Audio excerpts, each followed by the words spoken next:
Selamat malam. Di periode kedua pemerintahan Jokowi ada tudingan anti kritik dan tak demokratis. Bahkan oleh Freedom House, lembaga penilai demokrasi dunia, menurunkan peringkat Indonesia dari bebas menjadi setengah bebas. Beberapa peristiwa terakhir juga dinilai membungkam kebebasan berpendapat dan berekspresi. Benarkah tuduhan ini? Rosi pada episode malam ini, Jokowi dan masa depan demokrasi. Ya, kita ini pengen membangun sebuah demokrasi gotong royong.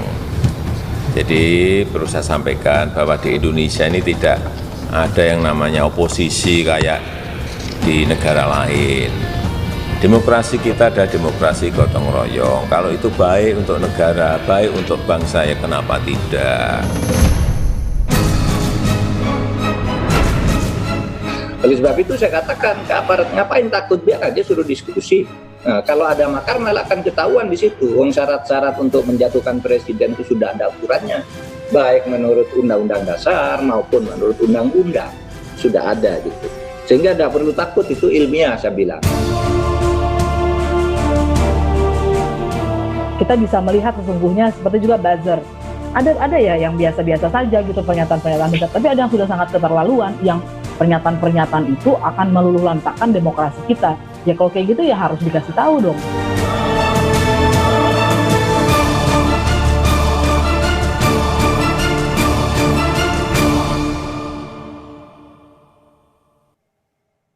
Jokowi dan masa depan demokrasi, itulah tema Rosi malam hari ini. Live streaming bagi Anda, bisa Anda ikuti di kompas.tv/live. 2 pekan terakhir muncul kembali tudingan pemerintahan Jokowi dinilai tidak demokratis, bermula dari perundungan dan dugaan teror kepada orang-orang yang terkait dengan diskusi ilmiah di UGM misalnya, dan terakhir diskusi tentang rasisme di Universitas Indonesia yang dinilai tak tepat sasaran dan tak berimbang. Tetapi di sisi lain disinyalir ada upaya untuk merongrong dan pemakzulan presiden. Seperti apa demokrasi yang sedang kita hadapi? Malam hari ini saya senang sekali karena saya mempertemukan 2 aktivis, sahabat yang sama-sama pernah melawan Orde Baru. 2 aktivis yang melawan otoritarianisme. Mereka berdua sama-sama tergabung dalam kelompok pro demokrasi, kelompok pemikir kritis yang terus-menerus menyuarakan pentingnya demokrasi Indonesia. Kini mereka sudah berada di 2 demografi politik yang berbeda. Di lingkaran kekuasaan, saya mengundang juru bicara Presiden Jokowi dan juga mantan aktivis ITB Fajrul Rahman. Selamat malam, Rosi. Biasanya ada penonton jadi harus tepuk tangan, gak apa-apa. Kali ini kita tepuk tangan sendiri. Assalamualaikum warahmatullahi wabarakatuh. Waalaikumsalam. Di luar pemerintahan, saya mengundang seseorang yang ikut menulis pledoi atau pembelaan terhadap banyak mahasiswa yang ditahan di era Soeharto. Dia adalah Rocky Gerung. Ya. Yes. Oke. Salah satunya adalah pledoi saya. Oh, wow. Saya memposting soal program acara ini, mempertemukan Rocky Gerung dan Fajrul Rahman. Banyak yang tidak kenal dengan Rocky Gerung dan bilang, ngapain undang Rocky Gerung, dia bukan aktivis. Malam hari ini kita dengar dari seorang tahanan politik mahasiswa ITB, Fajrul Rahman, ketika waktu itu zaman Presiden Soeharto, Mendagri masuk kampus, Anda ditahan, dan pledoi itu salah satu ditulis oleh Rocky Gerung. Rocky Gerung. Ini kejahatan membongkar rahasia negara. Saya harus bongkar lagi. Kalau dulu Anda ingat seorang Fajrul Rahman, capres independen, yang sebelah kiri saya Rocky adalah Gerung. ahli. Iya, yang mengendorse. Tapi itu tidak nilai yang mereka perjuangkan saya harap tetap sama meskipun mereka berada di kutub yang berbeda. Selamat malam, Bu Selamat Fajrul. malam, Rosi. Selamat malam. Fajrul Rahman. Salam sehat, salam demokrasi. Salam sehat, salam demokrasi, salam supremasi sipil. Ya. Itu kesimpulannya udah. Jadi nggak perlu ada ini ya. Tapi benarkah tudingan Rocky Gerung? Masa di pemerintahan era supremasi sipil, presidennya sipil, Anda sebut ini pemerintahan yang otoriter? Bukan, soal supremasi, civilian supremacy itu suka disalah tafsirkan. Bukan supremasi orang sipil, tapi supremasi dari civilian value. Jadi nilai sipilnya yang mesti supreme gitu, bukan orangnya tuh. Demikian juga kalau yang berkuasa, misalnya kalau yang jadi presiden misalnya Prabowo sebagai mantan militer, tetap dia mesti tunduk pada civilian values. Nilai-nilai Jadi nilainya kesipilan. bukan kesipilan manusia itu yang suka disalah kaprahkan oleh teman-temannya Fajrul di istana tuh. Bukan berarti pemimpin yang Bukan dia, sipil, ya. bukan berarti pemimpin yang sipil otomatis akan mendeliver atau mengantarkan nilai-nilai civil society. Bahkan sebaliknya tuh di dalam sejarah orang sipil justru melampaui kemampuan militer untuk menghalangi demokrasi. Di dalam sejarah pemburukan demokrasi, orang sipilnya yang jadi otoriter. Jadi bukan soal militer atau sipilnya, Ya, tapi ya. sistem yang anti demokrasinya. Itu yang membuat kami dengan Rocky sekarang begitu ya, saya dengan Rocky ini kan berjuang sejak 80-an. Dari kelompok apa itu, secara prinsip demokrasi, DNA kami sama. Yaitu memperjuangkan demokrasi sampai akhir hayat, gitu kan Rocky ya? Ya, ini Meskipun Anda dalam istana. DNA-nya sama. Cuma ada perbedaan pada rincian-rincian, perbedaan pada nuansa-nuansa seperti itu. Tapi DNA-nya sama. Ini kalau main catur Demokrasi. pembukaan Sicilian. Nah, yang kedua yang kita harus kita jelasin juga ya. Sebentar. Kenapa Anda defensif? Padahal saya belum bilang bahwa pemerintahan Jokowi itu otoriter. Untuk menjelaskan saja kepada bahwa apa yang ditanyakan oleh Rocky, bahwa ada perbedaan, bahwa sistem anti demokrasi itu bisa menampung siapapun sebenarnya. Nah, inilah yang kita kerjakan selama tahun 80-an, lalu kemudian saya ditahan, beliau menjadi yang penulis Salah satu pledoinya. penulis pledoi. Saya dituntut cuma 1 tahun, gara-gara pledoi dia, saya 3 tahun. Dan dibuang ke Nusa Kambangan. Sebentar. Tuh. Jangan-jangan kalau bukan dia yang menulis, Anda cuma 6 bulan. Jangan, itu problem juga tuh. Nah itu harus kita jelaskan malam ini. Bagaimana Rocky bisa menjerumuskan saya sampai ke Nusa Kambangan. Tahanan politik itu kalau 6 bulan itu maling namanya. Mesti di atas Jangan, itu. jangan. Harus lebih ya. Iya. Anyway, saya mau bilang begini. Sebenarnya tudingan kepada pemerintahan Jokowi bukan sekali 2 kali tentang anti demokratis, represif, bukan sekali 2 kali. Tahun lalu juga, karena sebenarnya peneliti dari Australia juga sudah mengatakan itu. Buat Anda ini ada dasarnya atau memang hanya asal kritik? Asal kritik, karena pemerintahan demokrasi yang kita bangun sejak tahun 98 setelah kami sama-sama juga meruntuhkan rezim otoriter Orde Baru. Jadi kalau kita mau malam ini bertanya, Rock, yang mana yang lebih buruk? Apakah pemerintahan anti demokrasi Soeharto atau sekarang ini? Rocky malam ini juga duduk ada di sini masih ketawa-ketawa dengan saya. Kalau dulu bicara seperti ini, kita bertiga sudah masuk Nusa Kambangan nih. Nggak ada harapan lagi sudah. Bung Rocky, benar nggak sih bahwa kan sering ada gurau bahwa new normal yes, new orde baru enggak. Dan new orde baru itu kemudian direferensikan kepada pemerintahan Jokowi saat ini. Apa Anda mengiyakan bahwa pemerintahan Jokowi ini seperti orde baru? Ya pastilah itu. Iya kan itu saya mau terangkan tuh. Saya terangkan itu. Kenapa? Karena Presiden Jokowi masih memerlukan Fajrul Rahman sebagai juru bicara tuh. Ya. Untuk membela demokrasi ala Jokowi itu. Kalau udah demokratis nggak perlu ada orang kayak Fajrul Rahman, cukup ngabalin aja mondar-mandir kan. Kan bukti bahwa ini tidak demokratis masih diperlukan orang yang pernah punya reputasi dalam demokrasi. Itu simpanan. Oke, itu masuk Psikologinya akal begitu. meskipun kalau si bos atau Pak Rahman Toleng bilang itu alasannya agak bengkok.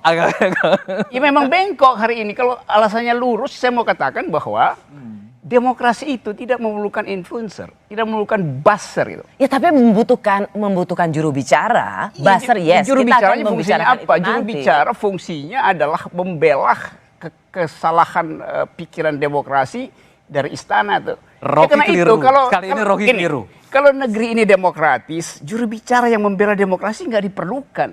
Buktinya Fajrul Rahman tiap hari membela demokrasi. Padahal sebetulnya saya terangkan genealoginya ya. Tema ini apa judulnya tadi? Jokowi dan masa depan demokrasi. Jokowi dan masa depan demokrasi. Agak clear, maksudnya Jokowi dan masa suram demokrasi. Itu lebih tepat. Karena kita bahas kan. Saya nggak apa-apa dengan pendapat Anda mengatakan bahwa ada kecemasan terhadap masa depan demokrasi. Tapi kalau alasannya hanya penunjukan seorang Fajrul Rahman, Bukan, aktivis ITB yang ditahan Soeharto, Itu kata pengantar saya sebagai masuk ke bab ini, satunya. menurut saya itu agak bengkok. Saya Anda masuk harusnya ke bab bisa. 2 deh, sekarang gitu. Nanti. Oke, Apa yang lebih mendalam dan prinsip bahwa memang pemerintahan Jokowi ini mengalami kesuraman di Ya, saya secara terangin demokrasi. gimana suramnya ya. Ya. Oke, gimana Ro? Tadi berita di media massa yang viral, Said Didu dinyatakan sebagai tersangka untuk Luhut B. Panjaitan. Dalam 2 jam kemudian diralat oleh Mabes Polri.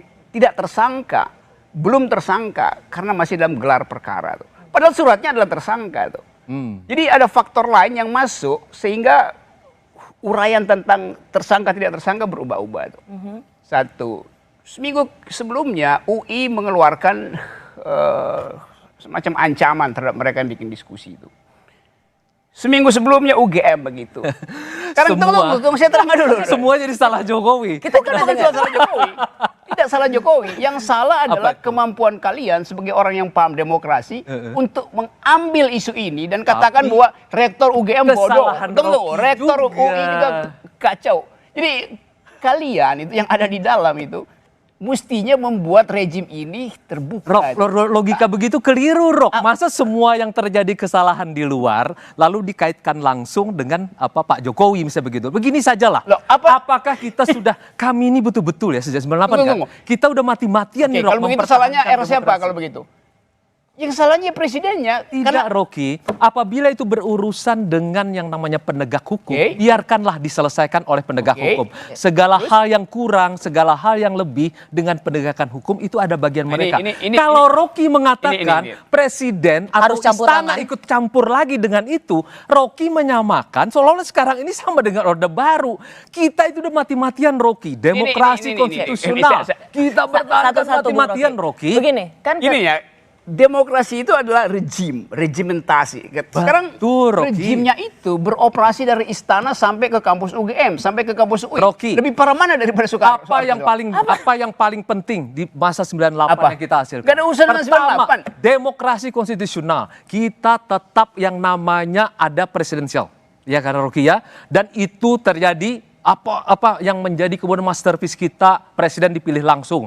Presiden hanya boleh 2 kali. Kemudian itu ada. Saya bypass saja deh seluruh keterangan Anda. Ada pembagian, Rocky. Ada DPR. Seluruh keterangan Anda itu jadi benar bila tidak ada persekusi terhadap dekan UGM. Bila tidak ada pelarangan diskusi di UI. Jangan membuat kesimpulan untuk kegiatan. Itu bukan kesimpulan, itu faktanya. Betul, itu faktanya. Itu juru bicara tapi nggak tahu faktanya. Betul, Rocky. Bung Rocky, Bung Fajrul, biar satu-satu. Anda mengambil kesimpulan seolah-olah itu adalah tindakan dari istana. Memang itu keliru. Didiamkan oleh istana dan tidak ada satu orang pun yang membela itu. Siapa yang salah? Presiden tidak boleh mencampuri urusan bukan soal urusan ini, soal demokrasi. Demokrasi itu artinya hak untuk bicara bebas. Betul. Presiden tidak pernah membela itu. Apabila dia berurusan dengan hukum, nggak ada urusan hukum. Tidak boleh. Tidak ada urusan hukum di situ. Itu bukan urusan hukum. Bung Fajrul, Bung Rocky. Bagaimana kebebasan berbicara itu? Betul. Dia diatur oleh hukum. Undang-undang dasar ada nih. Undang-undang dasar bilang mungkinkan kebebasan bicara, karena itu undang-undang itu dan itu dihargai. Rocky pun tidak ditangkap sampai hari ini. Memang nggak bisa ditangkap. Kenapa Buton ditangkap? Penonton nggak bisa memahami apa. Laki-laki harus dijamin sama perempuan. Sorry. Oke. Ini biasa kami kebiasaan lama. Satu-satu dulu. Gini, soal Pak Said Didu dilaporkan, protes. Jadi tersangka, protes. Nggak jadi tersangka, protes. Kita semua kan, Anda tadi barusan bilang harusnya itu di stop. Nah sekarang setelah Said Didu di stop, Anda juga merasa itu ada faktor istana. Bukan faktor istana, kalkulasi politik di dalamnya yang menyebabkan kasus itu di stop itu. Jadi ada kalkulasi politik, bukan soal hukum yang dia sebut. Menduga-duga seperti ini betul-betul berbahaya buat demokrasi. Masuk lagi ke soal lain. Soal logikanya. Itu berarti nggak oke. Saya merasa itu nggak terlalu penting dan terlalu tidak kecil. Tidak penting banget.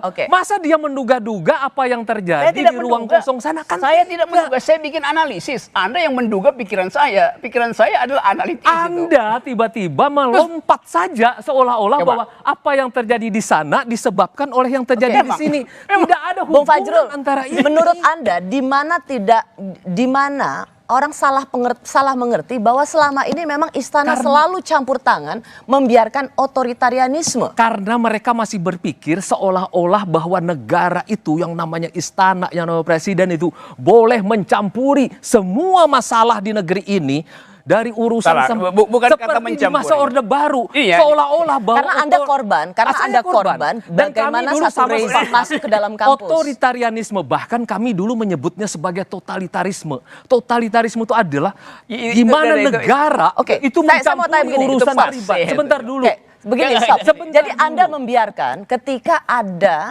diskusi ilmiah, diskusi akademik di kampus, apapun temanya, dan itu kemudian dibungkam, menurut Anda itu biasa Tidak saja? ada pembungkaman. Kalau dia kemudian berhadapan dengan hukum, saya kan pernah menyatakan, Rocky hati-hati. Saya bilang kenapa? Udah kayak Presiden Jokowi, Bukan. hati-hati. Rocky hati-hati. Udah bisa gitu ya. Rocky hati-hati. Kalau ada isinya fitnah, kalau ada isinya pencemaran nama baik, kalau isinya hoax, Anda akan berhadapan dengan hukum. Tetapi kami sampai mati ini, Presiden Diskusi Jokowi, ilmiah itu hoax. saya, Diskusi ilmiah itu hoax. Coba. kami, Ya, Presiden itu harus Jokowi, dijawab sih. saya dan Bung Fajrul itu harus dijawab. Diskusi Mengapa ilmiah. diskusi-diskusi Bilang ilmiah hoax ini gila. di UGM, di UI harus dihentikan? Karena Dan dianggap hoax oleh dan pemerintahan Fajrul Rahman. Jokowi tidak tidak melakukan ada apa-apa. pemerintahan Jokowi melarang. Dia kan berhubungan, misalnya yang di UI, berhubungan dengan siapa? Yung terangin sesuatu seolah-olah algoritmanya tidak berhubungan dengan kekuasaan. Rektor diangkat oleh Jokowi. Rektor UI diangkat oleh Jokowi. Jadi Rocky, apa? kamu Dia gini, mesti misalnya layani gini aja. yang mengangkatnya. Kamu dilahirkan oleh ayahmu, ibumu, kemudian Terus? kamu lahir di Indonesia. Karena semuanya ini berasal dari atas sana, maka semua kesalahanmu disebabkan oleh ini. Tidak. Rocky Gini itu ya. berlebih-lebihan. Gini ya, Rocky. gini, saya terangkan ya. Kamu itu berlebih-lebihan. Kau yang kekurang-kurangan. Gini ya. Bapak dan ibu saya tidak bisa diganti. Presiden itu bukan bapak, dia diganti setiap 5 tahun. Paham? Itu Exactly. yang kita kerjakan Ya, karena di masa itu. 9. Itulah Nah, kenapa makna yang bikin reformasi paralelisasi kita, Rocky. itu? Anda bayangkan Jokowi itu Rocky. bapak gue. Itu Nggak Gila lu. ada. Nggak ada yang menginginkan Anda menjadikan dia Nah, bapak. ini udah agak Dia melenceng. hanya Guys, kepala negara. hey, para pria, Bahkan stop it. kepalanya nggak ada isinya. Kepala negara, Rocky. Saya yang mau gini aja. dipilih secara Saya mau demokratis. Mau gini. Bagaimana sebenarnya sikap Anda yang berada dalam lingkaran istana melihat Coba jawab. banyak diskusi-diskusi ilmiah itu dibatalkan?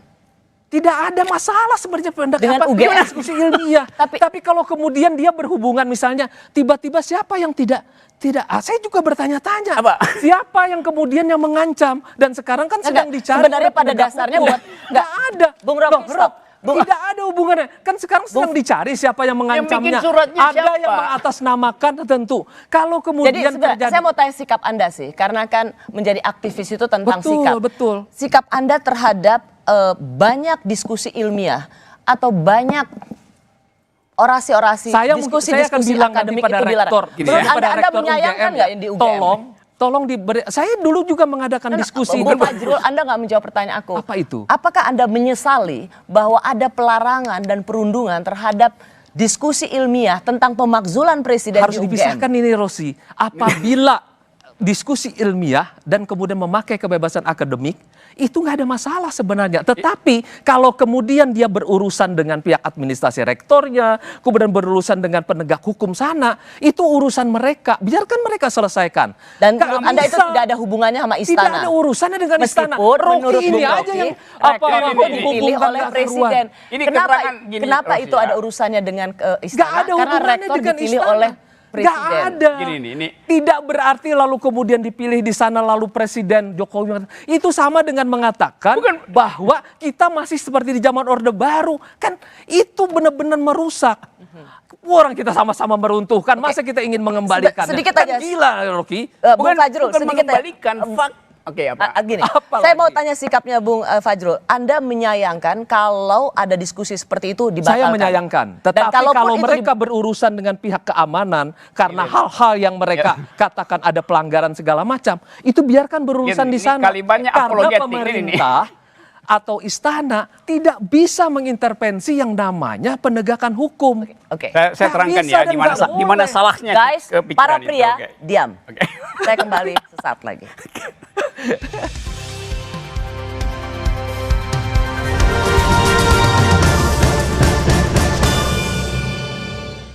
Badan kaku, pegal dan cepat lelah. Faktor utuh.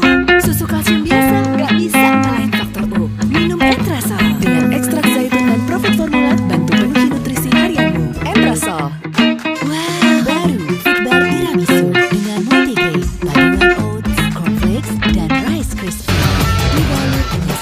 sahabat Kompas TV. Sekarang saya berada di Stadion Utama Gelora Bung Karno.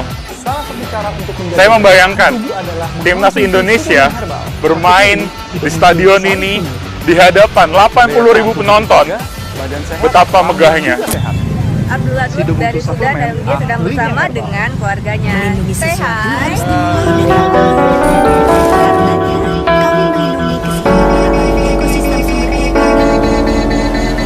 Saya membuat mata palsu karena anak saya pengguna mata palsu juga. Dia divonis kanker mata waktu umur 1,5 bulan.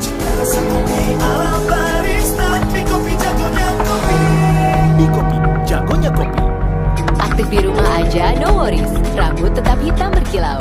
Zing Black Shine Tebu Sachet Rp500 dengan ekstrak urang-aring.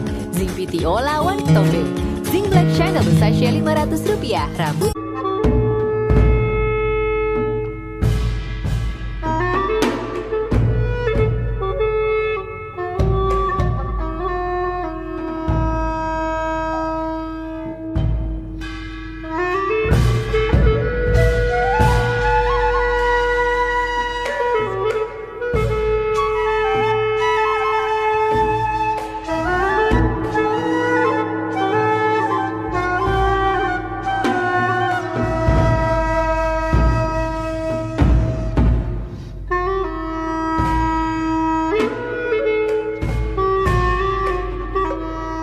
Inilah yang harus kita luruskan sebenarnya. Itu adalah mitos. Kenapa orang mengambil cula badak? Itu adalah untuk pengobatan, untuk prestise, untuk kebanggaan dan sebagainya. Itu tidak perlu lagi. Karena sebenarnya cula badak itu tidak ubahnya sama dengan kuku kita atau rambut kita yang hanya terdiri dari zat keratin. Dari riset yang sudah dilakukan oleh berbagai tempat, termasuk kita di sini, tidak ada khasiat yang khusus selain dari keratin yang terkandung di dalam cula badak itu. Jadi memang harus kita luruskan. Sangat disayangkan hanya dengan tujuan yang mitos yang tidak jelas, badak harus mati sia-sia.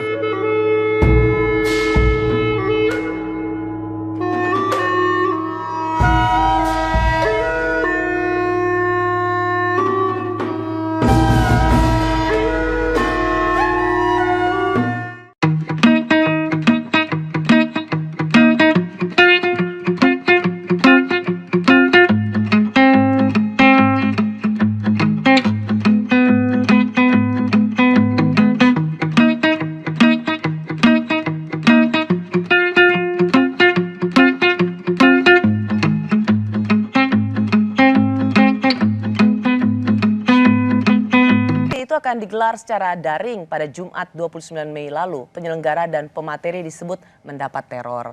Dan yang terbaru, diskusi yang bertajuk Papuan Lives Matter, rasisme hukum di Papua, dinilai pihak Universitas Indonesia tidak memenuhi prinsip keberimbangan. Padahal diskusi ini dibuat oleh BEM UI sendiri. Pihak Universitas Indonesia menilai bahwa narasumber yang didatangkan tidak kompatibel sehingga pelaksanaan diskusi pada 6 Juni lalu dikritik banyak pihak. Saya juga ingin mengundang para dosen yang mengajar di UI maupun di Universitas Gadjah Mada.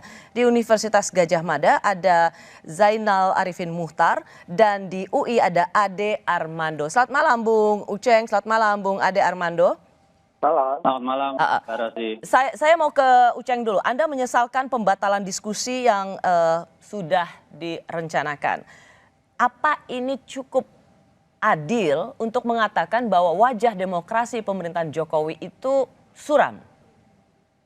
Iya, sebelum sampai ke kesimpulan itu benar atau tidak, analisisnya harus dilihat dulu. Yang pertama adalah ini kan diskusi biasa, ya, diskusi soal keilmuan dilakukan oleh anak mahasiswa yang sedang liburan, nggak tahu mau ngapain, lalu kemudian bikin diskusi, ngundang pembicara seorang profesor yang ngelotok betul keilmuannya soal itu. Nah, tiba-tiba ada yang kebakaran jenggot gitu, mau pakai jenggot atau enggak, tapi dia kebakaran gitu. Lalu kemudian menyerang semuanya di situ, bahkan kemudian melakukan ancaman pembunuhan, bla bla dan lain sebagainya. Poin saya yang pertama begini, Ini kan ini dilakukan di masa Pak Jokowi. Tentu saya sendiri mau mendengar sebenarnya himbauan Pak Jokowi gitu. Paling tidak ada bahasa yang clear, jelas bahwa kemudian yang beginian ini tidak boleh terulang. Ya. Oke. Saya dapat karena saya sudah baca dan saya banyak lihat jawaban Anda soal ini. Tapi pertanyaan saya yang paling penting apakah ini cukup adil atau cukup proporsional untuk mengatakan wajah demokrasi di pemerintahan Presiden Jokowi itu buram? Yang kedua begini sebenarnya, kalau kita bilang pemerintahan Jokowi, maka Jokowi itu tidak sendirian di situ. Di bawahnya berada begitu banyak aparat penegak hukum. Ada jaksa di bawahnya, ada kepolisian di bawahnya. Dan kalau kita buka kembali misalnya catatan-catatan dari misalnya LBH misalnya, pelanggaran-pelanggaran yang dilakukan ini banyak. Gitu. Ada 6.000-an orang, ada 6.000-an korban dari larangan berekspresi yang terjadi selama 2019. Ada yang meninggal, begitu banyak yang meninggal. 300-an itu adalah anak-anak dan lain-lain sebagainya. Catatan teman-teman LBH itu kan sebenarnya menunjukkan bahwa Jokowi punya tanggung jawab bukan soal tidak masuk ke dalam penegakan hukum, tetapi memperbaiki wajah penegakan hukumnya gitu. Karena di bawahnya itu ada jaksa, ada polisi yang sebenarnya langsung di bawah dia, gitu. Langsung di bawah ketiak Presiden Jokowi gitu. Jadi apa poin Anda? Anda meminta Presiden untuk turun tangan terhadap kasus-kasus seperti ini? Saya, sebagian catatan LBH itu kan adalah penegakan hukum yang tidak terlalu pas atau kemudian tidak berimbang oleh kepolisian dan kejaksaan. Ya, karenanya saya mau membiarkan di situ. Poinnya adalah Anda seperti juga yang dilakukan dikatakan oleh para aktivis, Pak Jokowi harus ikut membereskan ini. Bung Fajrul, Anda termasuk orang yang sebenarnya menjadi korban ketika di mahasiswa atau aktivis juga. Menurut Anda perlu nggak Pak Jokowi? Ada seruan Pak Jokowi turun dong, membereskan mereka yang memang ada di bawah. Apakah Presiden? logika hukum ini tidak terlalu melompat ya? Bahwa apa yang terjadi di bawah lalu kemudian mestinya bisa diselesaikan di bawah. Presiden Jokowi ini kan pengen ini the governing president, the governing government gitulah ya. Beliau berharap bahwa semuanya itu teratur, good governance begitu. Segala hal diselesaikan berdasarkan wilayahnya sendiri-sendiri seperti itu ya. Melompatan seperti yang dilakukan Uceng ini kan cukup berbahaya juga. Nanti Uceng ketabrak motor, masalahnya juga salahnya Pak Jokowi. Jadi masalah juga. Atau Rocky gagal naik gunung gitu, salah Pak Jokowi juga. Jadi ini gagal contoh selalu nih Saudara Fajrul. Menurut saya, apa yang sudah disampaikan oleh LBH, misalnya ada 6.000 tadi, saya tidak punya data itu, kenapa tidak dilaporkan saja sebagaimana kita ini kan berharap nih Ceng. Berharap sekali bahwa proses hukum di Republik ini sejak kita berjuang dulu berjalan di wilayah yudikatif, legislatif berjalan di bawah legislatif, kemudian eksekutif berada di bawah eksekutif juga. Kita tidak ingin ada campur aduk seperti ini. Nah, teman-teman kalau memiliki data, fakta yang sangat bagus, mohon diselesaikan melalui jalurnya. Jangan diterobos semacam ini. Ini akan berbahaya. Itu sama dengan itu Anda ingin mengatakan ini event para aktivis selalu menyerahkan beban ke Pak Jokowi. Seolah-olah ini sama saja dengan menghimbau bahwa lebih baik ini presiden harus menguasai segala-galanya, harus mengatur. Dan itu berbahaya. Itu berbahaya, itu yang kita tentang pada masa Orde Baru dulu. Ya, Bung Uceng. Sistem presidensil menempatkan pertanggungjawaban berada di presiden gitu. Tentu berbeda dengan sistem parlementer. Maka nggak bisa logikanya bahwa presiden tidak ikut campur. Yang kedua adalah harus diingat penegakan hukum itu ada polisi dan jaksa di bawahnya. Kita tahu bahwa penegakan hukum polisi dan jaksa ini banyak bermasalah gitu. Karenanya kenapa kemudian tidak ada upaya perbaikan besar di tubuh kejaksaan dan kepolisian. Yang ketiga, kalau Pak Jokowi selalu digembar-gemborkan, tidak mau campur tangan, ikut masuk dalam proses penegakan hukum, Bung Fajrul tentunya lupa ketika Pak Jokowi menyampaikan pidato bahkan mengatakan kepada jaksa dan polisi di daerah supaya tidak mudah mengkriminalkan proses kebijakan dan lain-lain sebagainya. Itu yang kemudian sempat diributkan juga kala itu sebagai ikut campur tangannya presiden dalam proses penegakan hukum. Oke, kalau gitu saya mau tanya posisi Anda. Berarti kan Anda lebih merasa bahwa Pak Jokowi tidak melakukan apa-apa. Ya kan, Saya tidak cukup menjaganya- melakukan apa-apa. Bukan, ini terjadi karena campur tangan istana. Campur tangan istana atau tidak tentu ada proses penegakan hukum ya. Yang No. Yang saya tanyakan adalah bagaimana Anda melihat kasus ini. Apakah tidak diizinkan diskusi semacam ini tentang pemakzulan presiden itu lebih karena orang-orang di bawah Pak Jokowi dan Pak Jokowi sebagai presiden tidak melakukan upaya yang lebih cukup untuk menghentikan itu, atau memang ada campur tangan istana untuk menghentikan diskusi itu? Mbak Rosi, kita tentu nggak bisa kesimpulan ya. Tapi kalau bicara soal kemungkinan, siapa yang ikut bercampur tangan lalu kemudian melakukan pemaksaan, kan ada banyak faktor. Ada banyak kemungkinan. Bisa jadi para buzzer gitu, bisa jadi juga aparat negara, bisa jadi orang lain gitu. Jadi plat merah, bisa plat kuning, bisa plat hitam, bisa semua gitu kalau bisa. Makanya kenapa saya bilang penegakan hukum harus dikedepankan. Saya pikir kita Penegakan tidak. hukum itu harus menjawab, penegakan hukum itu harus mendetailkan bahwa sebenarnya untuk kasus UGM pelakunya itu plat merah, plat hitam atau plat kuning gitu. Oke, ya. Supaya orang tahu. Masalahnya di tingkat penegakan hukum soal yang beginian itu lemah sekali, nyaris tidak ada yang selesai. Ya. Kalau kita bicara soal Saya- kasus Rovio, Saya dapat poinnya. Tapi Bung Fajrul sebagai aktivis yang berada di lingkar dalam Pak Jokowi, ini merasa dirugikan nggak? Saya selalu berpikir berdasarkan prinsip-prinsip demokrasi. Sama seperti Bung Rocky, sama dengan Bung Aceng, sama dengan Pak Nggak beda-beda, jangan sama-sama. Oh, enggak. Itu cuma nuansanya aja yang berbeda, Iya, Rocky. dalilnya Cuma udah lain itu, nuansanya, Loh, nggak ada nuansa cuma di situ. rincian-rinciannya. Mana ada kita menentang demokrasi kan? Bukan, ini Cuma so- kan kita ini you jawab mencoba itu. mengadministrasikan soal keadilannya ini seperti apa. Jangan lagi kita mencoba mengundang-undang yang semestinya yang sudah kita pisahkan menjadi masterpiece kita di masa 98 sehingga presiden itu menjadi seperti Soeharto itu. Jangan lagi, tidak boleh lagi terjadi. Lalu kenapa terjadi sekarang? Tidak boleh lagi. Kenapa terjadi sekarang itu? Karena itu kita Lalu kenapa terjadi tidak sekarang? terjadi. Itu kan karena Rocky menyimpulkan seolah-olah bahwa kalau terjadi sesuatu di sana, pasti ujungnya Oke, istana. karena Sama saya seperti terangkan Uceng ya. juga. Saya Pertanyaan terangkan. dari Bung Rocky adalah Boleh kenapa itu Rocky bisa berpikir terjadi? Karena saya begitu. terangkan ya, saya terangkan. Tidak boleh berpikir begitu, Oke, Rocky. Saudara Fajrul. Saya Saya berikan terangkan kesempatan dengan dulu. cara saksama dalam tempo singkat-singkat. Dan dengan salah sebanyak-banyaknya. Tidak mungkin Rocky. salah, karena kesalahan itu tidak ada pada mereka yang berpikir lurus. Anda adalah juru bicara. Ya. Pikiran Anda terbatas pada pikiran yang Anda wakili, yaitu kepala negara itu. Ya. Saya terangkan ya. Di dalam soal kriminalitas, presiden tidak boleh campur di dalam soal kriminalitas. Betul. Di dalam soal hak asasi, tidak ada hukum yang bisa melampaui hak untuk berbicara gitu.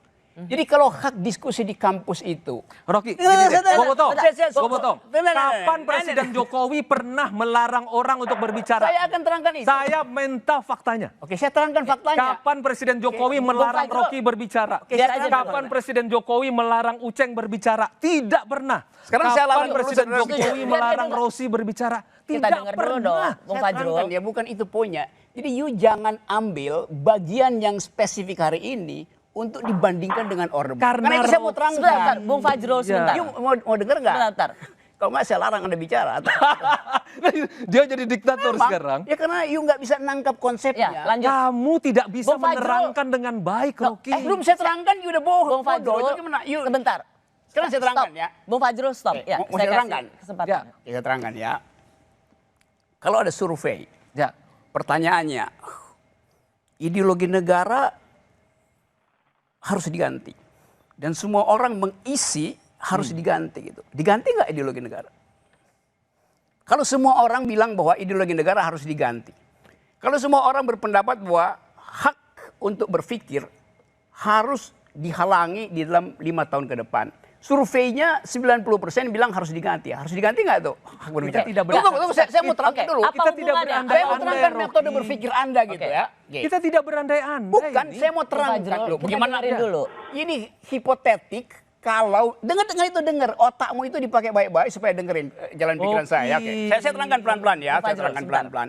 Seandainya ada survei, saya mulai dengan seandainya. Tidak pakai seandainya deh. Kita berhadapan dengan Berarti fakta dia dan takut realita. untuk berpikir radikal. Kita mau uji pikiran dari kekuasaan. Daripada benar, dari saya terangkan sendirian. Menawarkan Poinnya kepada apa? saya mengenai fakta Saya dan mau data. terangkan itu. Tapi kemudian Anda lari lagi ke sana Dengerin, kemari, ya. Rocky.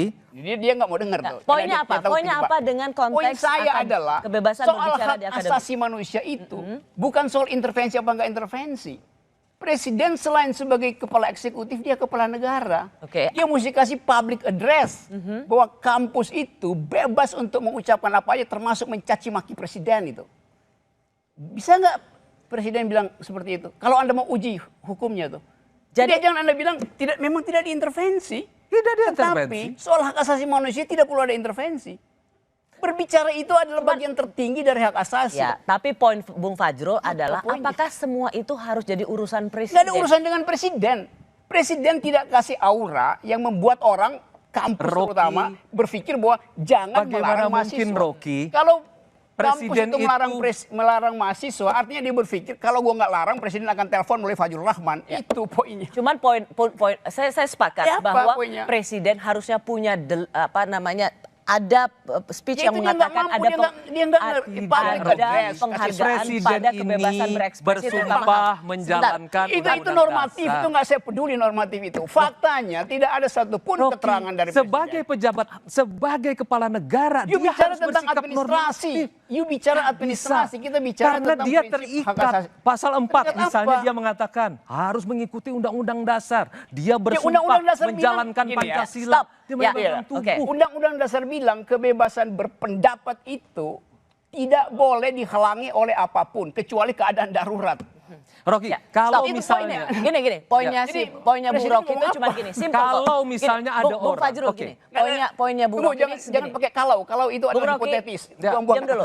Tadi kan kamu Ya, yang you kan paling mau senang. nggak pakai kalau. Dia hanya ingin mengatakan bahwa Presiden Jokowi tidak cukup memberikan kejelasan posisinya Sangat jelas. terhadap jangan ada pembungkaman terhadap kebebasan berekspresi dan HAM. Dia tidak melihat itu cukup dilakukan oleh Presiden Ini Fajrul Jokowi. dari tadi ngomong saya seperti Begini ya, ngabalin Rosi. gitu. Ini dia ulang. Rosi, kita itu presiden ini kan terikat kepada undang-undang dasar, konstitusi, kepada semua peraturan perundang-undangan, dan dia secara normatif dan kemudian secara praktik harus mengikuti itu. Undang-undang dasar dijelaskan. Jadi tidak perlu, presiden tidak perlu. Oke, itu aja. Dia menyatakan itu. Dan presiden juga selalu mengatakan bahwa kita menjaga demokrasi. Dari misalnya begini, ketika banyak orang mengatakan, beginilah Rocky, begini ya Rosi ya. Ketika banyak orang mengatakan, sekarang tidaklah presiden tidak usah lagi pilih langsung. Saya tanya kepada Pak Jokowi sikap kita harus setia kepada itu sikap saya. Ya, sikap dan perbuatan itu lain. sikap saya, karena itu umumkan sekarang bahwa saya setia kepada Undang-Undang 45 pemilihan presiden secara langsung. Kemudian yang mengatakan bahwa pilkada jangan lagi langsung. Presiden Jokowi memerintahkan Pak Fajrul bicara kepada publik. Pilkada sesuai dengan amanat konstitusi langsung. Seperti itu. Itu headline-nya begitu, tapi isi beritanya lain kan? Tidak dong Rocky, jangan begitu. Kita setia Rocky. Setia itu janji. Ini Sesuai soal janji. politik. Dan kita jalankan sampai hari ini. Kemudian ada yang menawarkan, presiden 3 kali begitu ya Terry. Presiden bilang tidak. Pak Fajrul bicara kepada jadi publik. godaan itu ada ya? Godaan itu untuk ada. minta Pak Jokowi 3 kali. Kami selalu berupaya, beliau selalu mengatakan Pak Fajrul bicara kepada publik. Pilkada langsung, pilpres langsung. Tidak presiden hanya 2 periode. Karena itu adalah amanat konstitusi yang pernah kami perjuangkan bersama-sama. Nanti kita lanjutkan. Ini kesetiaan Kami terhadap kembali demokrasi. sesaat lagi. Kesetiaan itu dibatalkan oleh perilaku.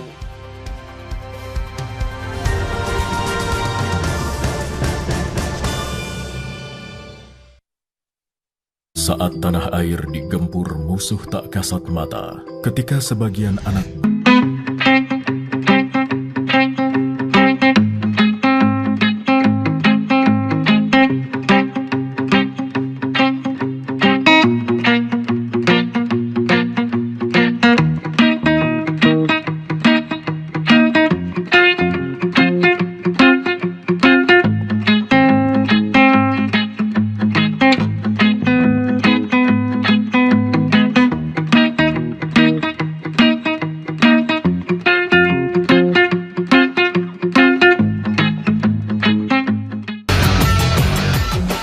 sahabat Kompas TV.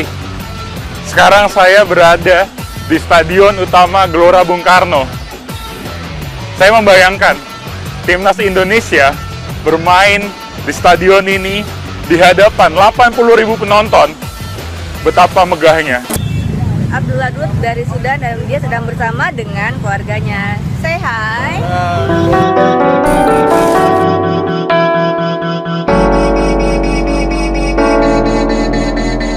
Saya membuat mata palsu karena anak saya pengguna mata palsu juga.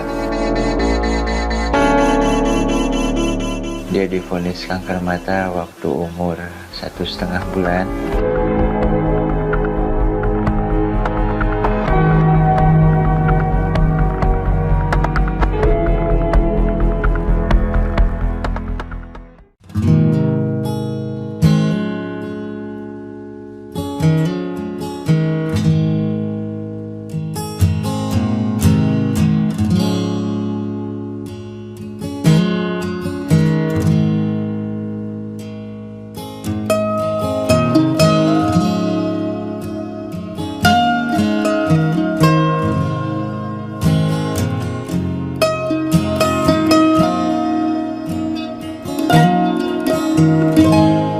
Kalau disebut penduduk ilegal, saya nggak setuju karena saya punya identitas resmi dari negara, yaitu KTP DKI.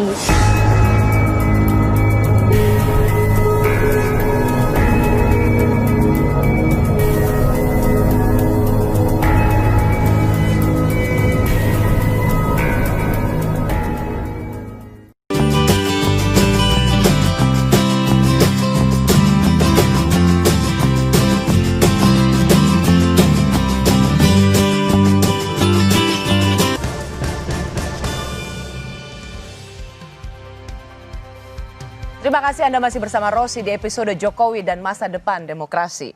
Masa suram. Masa depan demokrasi sangat cemerlang, Rosi. Ya. Karena kita setia kepada Undang-Undang 45 dan Pancasila.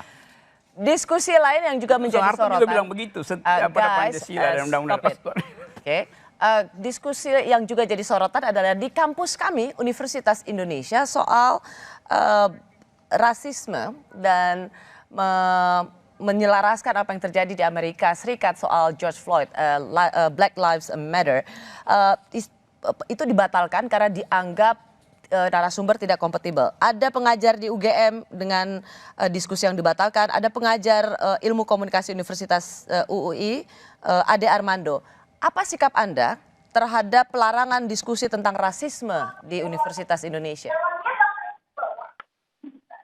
Saya nggak melihat ada pelarangan ya. Jadi dalam pandangan saya yang di UI itu jadi nggak relevan sebetulnya dalam percakapan kita hari ini karena tidak ada pelarangan. Kalau Anda baca, Ros, itu kan suratnya keluar dari Humas UI. Ya.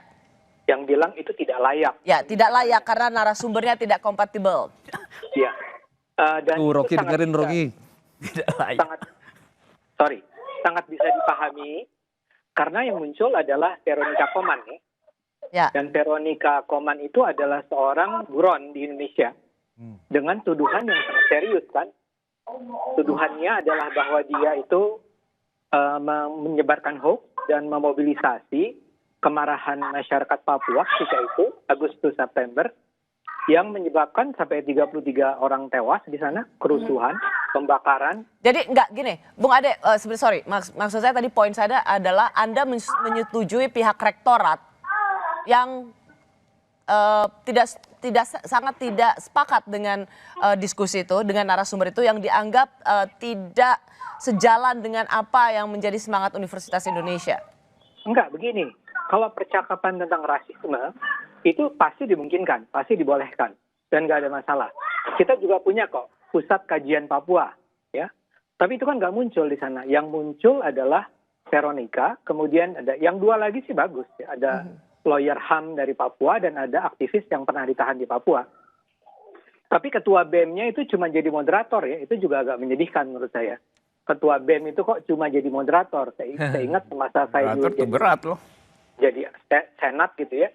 Ya sebetulnya ketua BEM itu adalah orang yang berhadapan dengan presiden misalnya.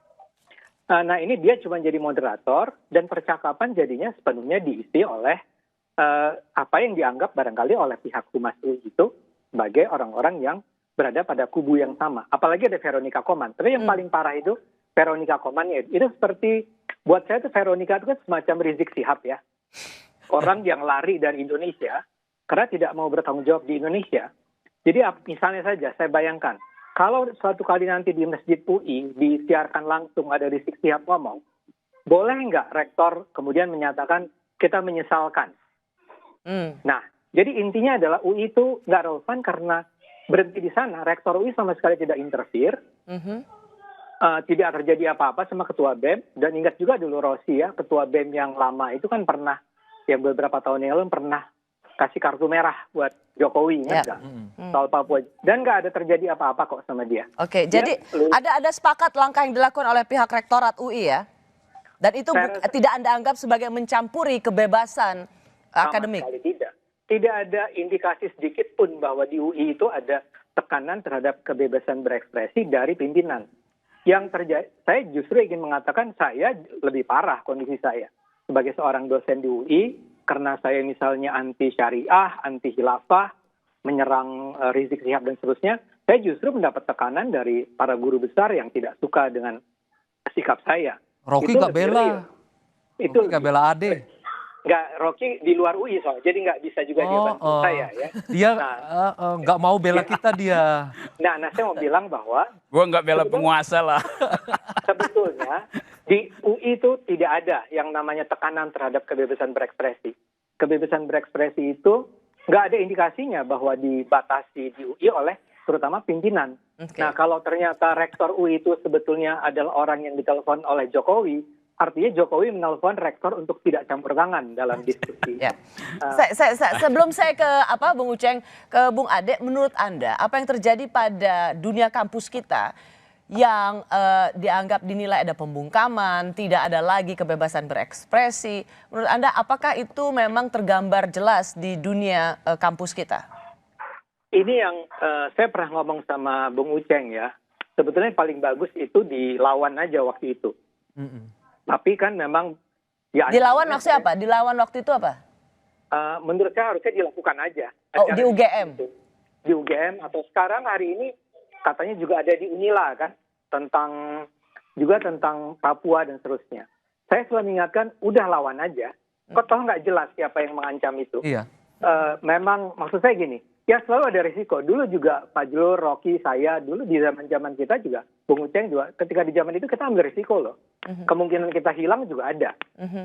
Jadi toh kita melakukannya. Jadi Anda ingin menyarankan bahwa dunia kampus kalau emang ingin menyelenggarakan diskusi ya jalan aja apapun resikonya. Jangan cengeng deh. Dan Anda sepakat nggak kalau misalnya ada pelarangan kemudian dibatalkan itu bagian dari wajah otoriter pemerintahan Jokowi? Ya enggak dong, karena tadi yang dikatakan berulang kali ya. Maksud saya gini, semua ini serba tidak jelas. Ada banyak sekali kekacauan. Ini seperti yang kemarin kita bicara ya tentang tiba-tiba ada berita bahwa PT UN memerintahkan Jokowi minta maaf. 20 media besar memberitakannya. Ternyata bukan. Sorry. Ya, Anda kan sudah ke Dewan Pers itu. Iya, dan Dewan Pers sudah terbukti bahwa itu salah. Ternyata tidak ada keputusan PT UN agar Jokowi memerintahkan Jokowi diperintahkan minta maaf. Poin saya bukan soal itu, tapi betapa berita bohong itu bisa menyebar dengan sangat luas, dengan sangat mudah. Nah, saya khawatir, ya oke, di satu sisi siapa yang melarang diskusi di UGM mungkin saja adalah rezim. Mungkin juga adalah, nggak tahu, kalangan-kalangan lain. Atau misalnya di Papua ini. Mungkin rezim, tapi mungkin juga kalangan yang selama ini sudah menikmati privilege mereka di Papua dan sekarang terancam. Atau mungkin juga, dan banyak mungkin karena itu untuk pembuktiannya itu kasus itu pernah menimpa Rocky tuh.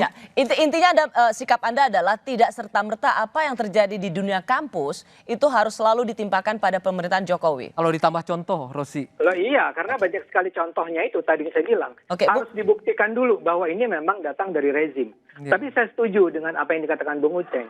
Pemerintah harus memberikan perlindungan yang sangat jelas terhadap semua bentuk kebebasan berekspresi. Misalnya pernyataan saya tadi, Bung Fajrul, mungkin keluar dari pemerintah. Bikin aja diskusi, kita lindungi, misalnya begitu. Ya. Ya, oke. Ditambah kalau boleh tambah contoh ya, itu kan kasus itu pernah menimpa Bung Rocky juga, yang kemudian menjadi satu seolah-olah seluruh Indonesia ini mengatakan ada satu orang yang kemudian yang akan aktivis lalu kemudian dia dipersekusi oleh rezim. Salah satunya kan yang terkena kan ini Bung Rocky ini. Saya itu saya coba saya. Itu yang kemudian itu menuduh kepada pemerintah. Ternyata kan yang terjadi sebaliknya. Ratna Ternyata itu kan hoax kan. Ya, yang kemudian disebarkan.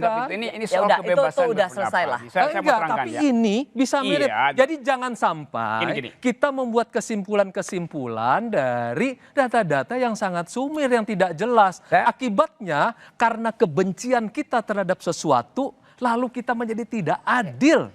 Saya akan kembali pada Anda berdua, tapi saya mau say goodbye dulu ke Bung Ade sama Bung Uceng. Bung Uceng, apa yang Anda perlukan dari seorang Presiden Jokowi tentang yang selama ini dirasakan oleh para aktivis, para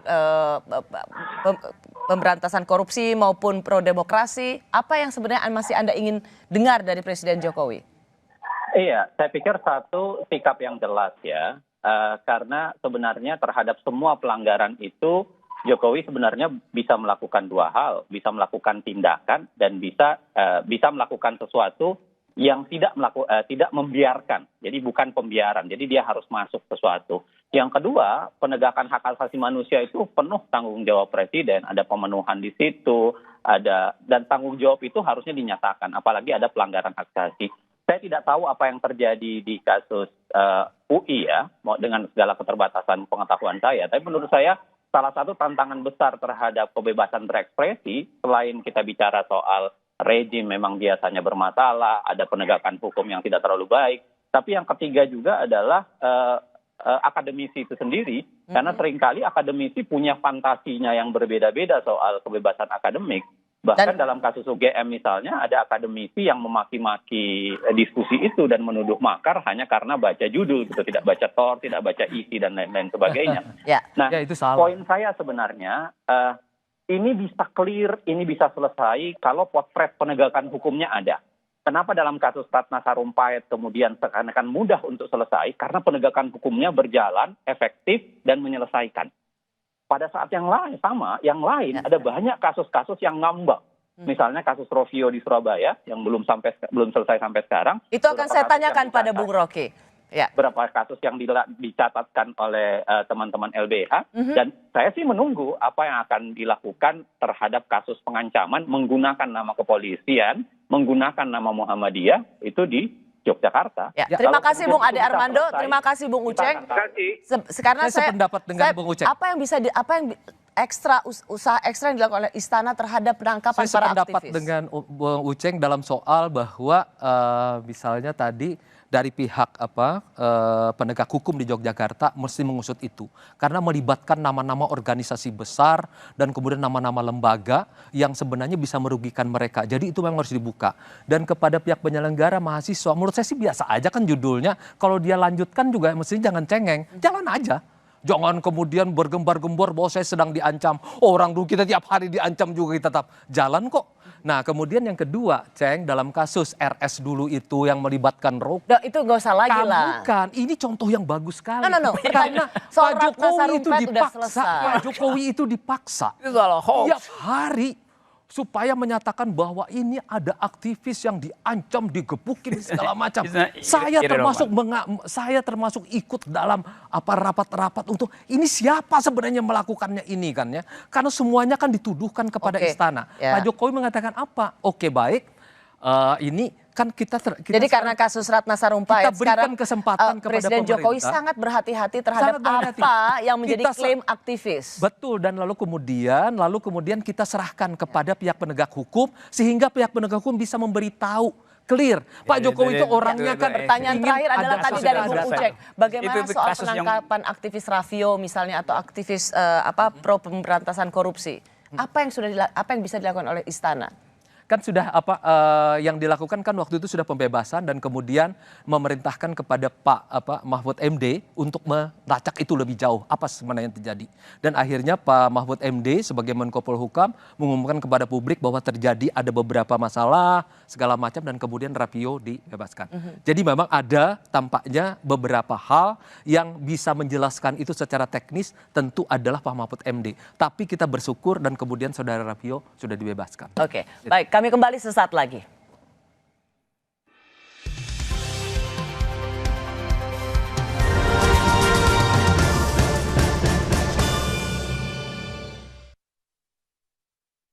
Presiden barusan bilang bahwa seluruh Jawa kan PSBB kan. Jadi semua bingung. Jika bangsa bersatu padu, jika kita juga tidak terpecah belah, kita akan mampu keluar dari krisis COVID-19 ini.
Bicara dengan dua aktivis, Rocky Gerung dan Fajrul Rahman yang sekarang berada di sana sebagai jubir Presiden Jokowi.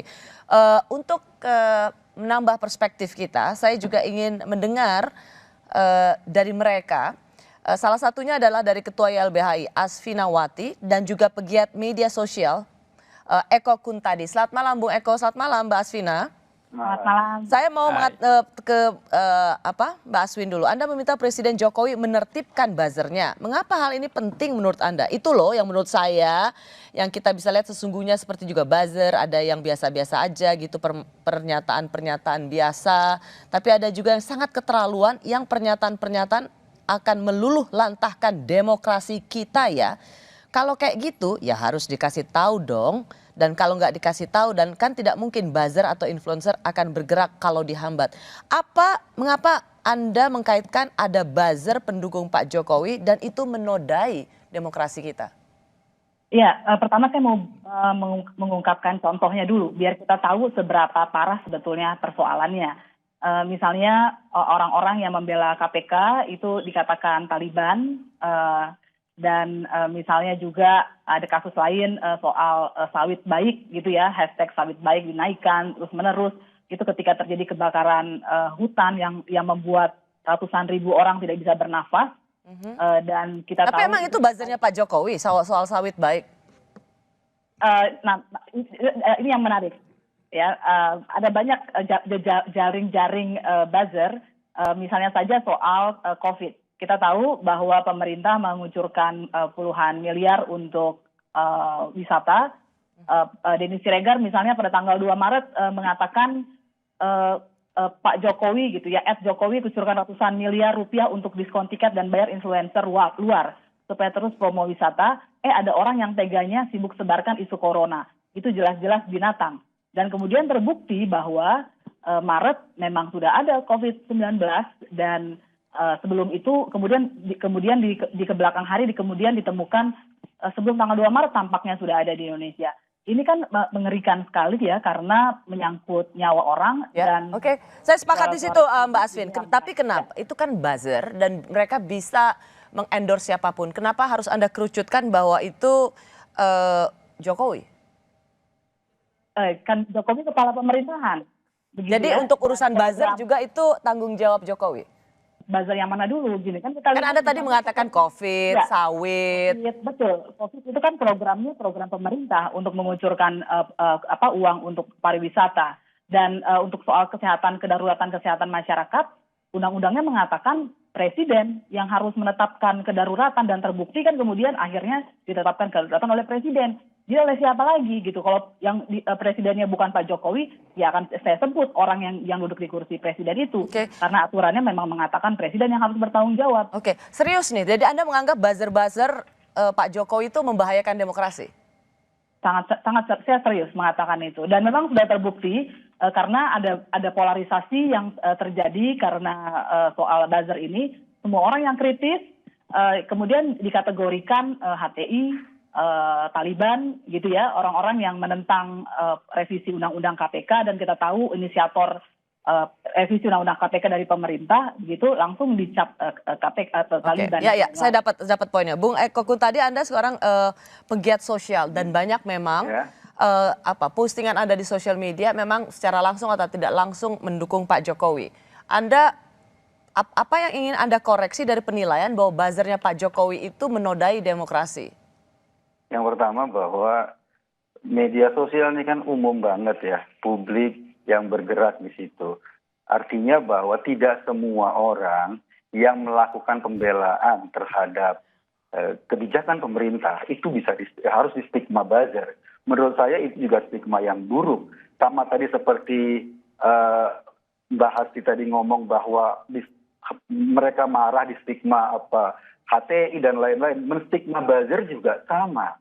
Itu problem yang menurut saya juga harus clear juga. Menstigma buzzer itu juga membuat jadi gini bahwa kalau ada kebijakan, ada yang pro, ada yang kontra, itu biasa. Ada yang pro pemerintah, ada yang kontra pemerintah, itu hal yang biasa. Kalau kita bicara demokrasi, kita harus melihat itu sebagai sesuatu yang biasa. Yang repotnya ketika tadi stigma dan orang YLBHI, sekelas YLBHI yang selama ini menjadi gerbong demokrasi, menstigma orang, ini menurut saya juga nggak fair. Itu yang merusak demokrasi menurut saya. Jadi dalam konteks kebijakan itu biasa.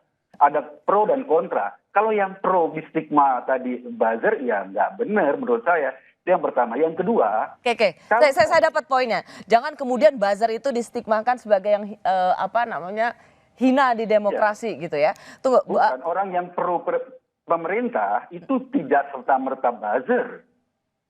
Itu yang paling penting. Jadi ada ribuan orang, ada jutaan orang yang pro pemerintah, ya tidak serta-merta buzzer. Gitu lah. Itu yang paling penting. Oh, oke. Saya agak nggak terlalu ngerti sih pernyataannya. Anyway, Bung Fajrul, ada penilaian bahwa ada buzzernya Pak Jokowi yang harus ditertibkan. Bagaimana Anda meletakkan ini dalam konteks? Saya bahkan tidak tahu yang mana buzzernya Pak Jokowi. Iya. Semua itu kan media sosial. Saya misalnya tiap hari diberi analisis data oleh Dirjen Aptika gitu. Buzzernya Pak Jokowi itu disinyalir adalah pokoknya apapun yang dilakukan oleh pemerintahan Jokowi tadi bagus itu sekali berhasil. Penjelasannya Bung Eko. Kalau ada orang mendukung kebijakan pemerintah, lalu kemudian apakah orang itu buzzer? Dia menulis kemudian di Twitter, di Instagram. Ya enggak dong, kok begitu semudah itu menuduhnya. Terus kemudian ada yang bersikap kritis, ya saya senang. Makanya saya berkali-kali kan mengatakan kritik itu adalah jantungnya demokrasi. Apabila Anda mematikan kritik, maka matilah demokrasi. Saya ke Bung Rocky kalau begitu. Nah, tapi kalau Anda memfitnah, menghina, melakukan pencemaran nama baik, Anda berurusan dengan hukum di luar daripada itu. Oke, apa yang Anda lihat dari buzzer dan kekacauan demokrasi?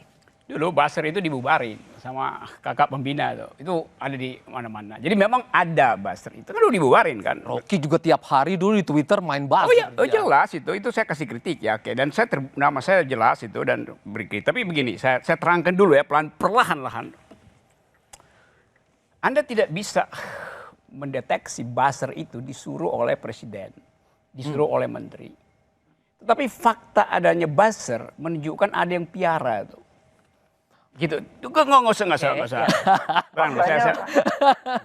Aku sesuai pikiran dengan Rocky, masa aku buzzernya Rocky kan enggak. Nggak ada urus. Itu bagian belakangan itu. Dulu dimai dulu ada gampang. Tadi bisa ngoceh lagi. Saya terangin dulu ya. Fungsi pertama buzzer adalah mengulik-ngulik pribadi orang itu. Doxing. Yes. Jadi kalau Anda kasih kritik dan Anda punya problem privat, hati-hati itu, buzzernya akan bongkar itu. Sekarang bertanya kok dia tahu? Karena buzzer ini ada, ya mungkin ada buzzer yang mantan wartawan bodoh, kekurangan uang jadi buzzer itu. Ada mantan aktivis itu, mantan LSM sama jadi buzzer karena butuh uang itu. Ada buzzer yang dosennya ya standar-standar aja. Direkrut jadi buzzer.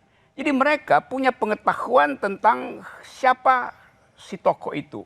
Rentetannya ada tuh. Karena dia dulu wartawan. Karena dia dulu adalah LSM. Karena dulu dia adalah akademisi tuh. Jadi mereka punya data itu tuh. Kemudian bersembunyi di dalam akun-akun anonim. Anonim, oke. Nah, jadi menurut Anda apa yang membedakan Anda yang selalu mengkritik Pak Jokowi dan buzzer yang selama ini membela Pak Jokowi? Kan ada tuduhan juga seorang Bung Rocky yang mengatakan, Bung Rocky ini buzzernya AHY. Saya tidak berbuzzer ya. Karena buzzer itu ada APBN-nya tuh. Enggak, Oke, saya sebut APBN dalam pengertian influencernya kan dikeluarin uang buat APBN kan. Ya kemarin waktu pariwisata enggak. Saya membela. Tunggu karena itu tunggu dulu. Saya belum selesai nerangin apa yang namanya buzzer itu tuh. Kalau Anda bilang misalnya saya membela AHY, iya saya membela pikirannya tuh, karena dia bukan tokoh pada waktu itu.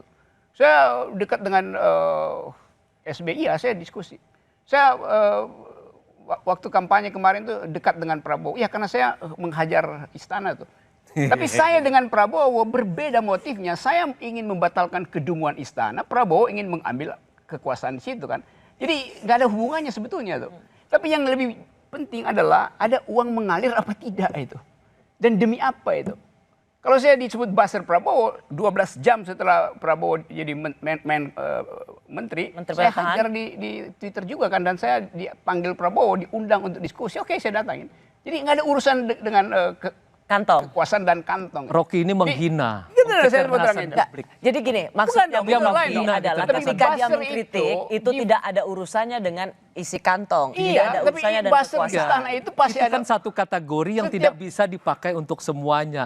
Dia menghina kecerdasan publik. Apabila misalnya saya juga misalnya mendukung Rocky yang mengatakan misalnya kami pernah bersama-sama kan mendukung capres independen. Ya, terus buzzer Gagal. apa di situ? Terus kemudian pilkada independen kami berhasil. Ya, kami saling mendukung. Kalau kemudian Rocky sekarang mengatakan bahwa demokrasi harus dijalankan di Indonesia. Saya jalankan. Nggak ada masalah. Saya dalam nggak titik bayar Anda buat jadi presiden independen. Anda tidak bayar saya tuh. Tapi buzzer itu ada anggarannya tuh. Kita Artinya tidak Bung bisa Fajrul, menduga-duga, Rocky. artinya Bung Tidak Fajrul, menduga. kalau Bung Fajrul Saya nggak mendukung menduga, Rocky, saya Anda bukan menuduh. buzzer. Kalau begitu Anda laporkan Rocky. Laporan ke siapa? Anda laporkan saja Mau apabila dilaporkan ke siapa? itu, misalnya apabila itu ternyata merusak demokrasi, apabila itu ternyata menghina Anda, apabila itu memfitnah Anda. Oke, sekarang saya tanya.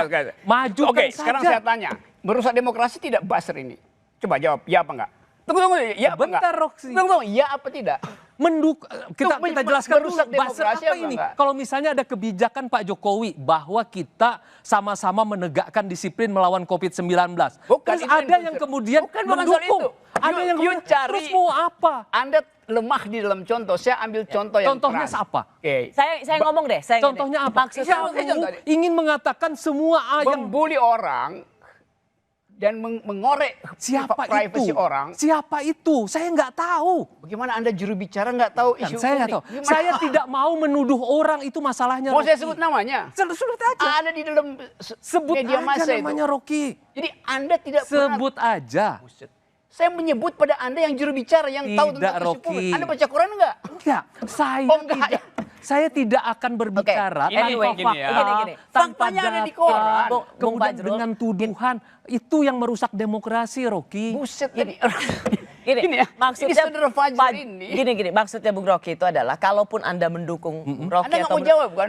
itu bukan buzzer karena Anda melakukan itu pada ada kesamaan nilai, tapi Iya. ada orang-orang yang memang dibayar. Yang orang-orang itu kita kan tidak tahu karena kita benar Saya nggak dia tanya. dibayar tidak. Oke, you tidak tahu. Yang saya tanya, dia dibayar itu merusak demokrasi apa tidak? Kalau berandai-andai kita tidak bisa, Rocky. Anda takut menjawab? Anda aja yang menyebut. Saya nggak Siapa? menyebut. Anda nanti akan masuk. Misalnya Anda laporkan Saya saja. cuma tanya, kalau buzzernya itu ada Kita tidak anggarannya. berandai-andai karena apa yang disampaikan Ospina itu tidak berandai-andai. Emang nggak Dia mungkin berandai-andai? menyebut. Nah kalau kayak begitu kumpulkan nama-nama itu lalu kemudian kalau mereka betul-betul melakukan kan ada jelas secara Kalau itu hukum pertanyaan saya, ini memfitnah nih. Itu soal hukum. Pertanyaan saya dalam prinsip demokrasi, buzzer itu bagus apa tidak? Itu dia nggak mau jawab. Rocky, Tunggu, you jawab. orang yang terlibat di dalam media sosial itu bebas. Ini Bukan ini soal media pasar sosial, bebas kok. buzzer yang dibayar. Ini pasar bebas. Saya, kalau misalnya Anda bisa membuktikan, kalau misalnya Alvina bisa membuktikan bahwa ada orang yang dibayar untuk menghina orang, memfitnah orang, kemudian mencemarkan nama baik orang, laporkan, biarkan pengadilan yang bertindak. Karena itu Biarkan karena hukum itu yang merusak bertindak. demokrasi. Itu merusak Oke, demokrasi. itu Kalau sebenarnya dia yang merusak sudah jawab. demokrasi, Anda bilang pada presiden, tertibkan buzzer-buzzer istana. Tidak ada. Rocky, Jadi nggak ada buzzer istana? dari tadi Anda Ada selalu nggak buzzer melompat. istana? Semua kamu ini mirip dengan, saya nggak tahu, saya jadi ragu-ragu. Apa? Dengan orang yang selalu menyalahkan ke Pak Jokowi menyalahkan. Padahal urutannya ini belum lengkap, logikanya Tidak ada belum sama lengkap. sekali buzzer istana. Saya tidak pernah mengetahui. Tidak ada Oh, you nggak buzzernya Pak tahu. Jokowi. Jangan bilang nggak ada, you nggak tahu kan? Saya tidak tahu mengetahui itu Ya harus karena dong. Masa setahu dia saya mengatakan sesuatu yang dia nggak tahu, Bung karena Rocky? menurut saya yang Ya udah, namanya kalau you nggak media tahu, sosial ngapain? itu pasar bebas. Saya kenal ada nama seperti Rocky, ada saya dapat segala. Saya ikutin apa yang dia sampaikan. Saya mau tanya tadi Dan saya tidak pernah mengatakan Mbak dia Alvina, kemudian Anda perlu ditangkap. merasa ada dasarnya nggak sih menuduh, bukan menuduh sih, mengatakan bahwa buzzer Pak Jokowi harus menertibkan buzzernya? Ya, pertama kan begini, ada banyak kebijakan-kebijakan yang disupport oleh akun-akun tertentu, begitu ya. Dan kemudian akun itu digaungkan oleh akun bot juga. Jadi kita jangan pura-pura bodoh bahwa semua Ada yang memang bodoh. bahwa akun itu adalah manusia semua. Tapi itu bukannya vice versa bagi mereka yang juga anti, Yang anti Ya, vice versa. Yang anti Pak Jokowi Jokowi juga melakukan hal itu yang sama. mungkin Tapi kan kemudian perbedaannya adalah kalau ini disokong oleh pemerintah, itu Anda mengacaukan tidak demokrasi. adil. Demokrasi Seolah-olah harusnya kalau adalah melawan orang- pemerintah boleh menjadi itu, kalau lalu melawan kemudian pemerintah. itu Karena menjadi pemerintah lebih adalah bodoh orang yang lagi. kita berikan mandat untuk mengatur negara, itu persoalannya. Itu menjadi Dan lebih Mas bodoh dan- lagi cara dan- berpikir dan Mas begitu. Eko tadi kemudian melakukan jumping logical fallacy. Saya tidak pernah menuduh Mas Eko atau siapapun menjadi buzzer. Saya cuma bilang secara umum ada buzzer-buzzer yang keterlaluan, dan ini bukan kata saya. Ini kata banyak orang, kata hasil Jangan analisis pakai kata banyak orang. Kita berbicara di depan publik dan ini bisa menjadi konsumsi publik. Pernyataan seperti itu membuat publik Orang ini menjadi adalah suara itu pernyataan masyarakat. bodoh dan sangat Orang-orang yang bodoh. orang-orang yang sedang menjadi korban, ada orang-orang yang privasinya dibongkar, cuma saya tidak mungkin mengatakan karena itu rahasia klien dengan korbannya. Mbak Asvina, ini dulu, Bung Eko Kun, tadi Anda pernah disokong nggak oleh Pak Jokowi atau orang-orang sekitar Pak Jokowi untuk terus mendukung program-program atau memberangus mereka yang berbeda pendapat dengan istana? Enggak, saya pernah sering bahkan mengkritik beberapa kebijakan pemerintah yang menurut saya enggak sesuai dengan logika Eko saya. saja pernah mengkritik saya kok. Ya kok ya? Iya, saya kritik Pak Fajrul dengan keras karena saya anggap beberapa komentarnya, caranya sebagai juru bicara waktu awal-awal belum pas, saya kritik dengan keras. Kalau sekarang Yang sudah pertama. setuju ya? Yang kedua, saya bingung nih sama LBHI. Kemarin ketika Pak Jokowi, bukan Pak Jokowi, pemerintah membatasi internet di Papua karena ada kerusuhan di Papua, ya LBHI menggugat pemerintah. Itu kasusnya kerusuhan loh. Sekarang kondisinya lagi ngobrol biasa-biasa saja di media, katakanlah di media sosial, nggak ada kerusuhan, tapi Anda menuding orang yang membela kebijakan pemerintah sebagai buzzer. Logikanya nggak jelas. Kerusuhan.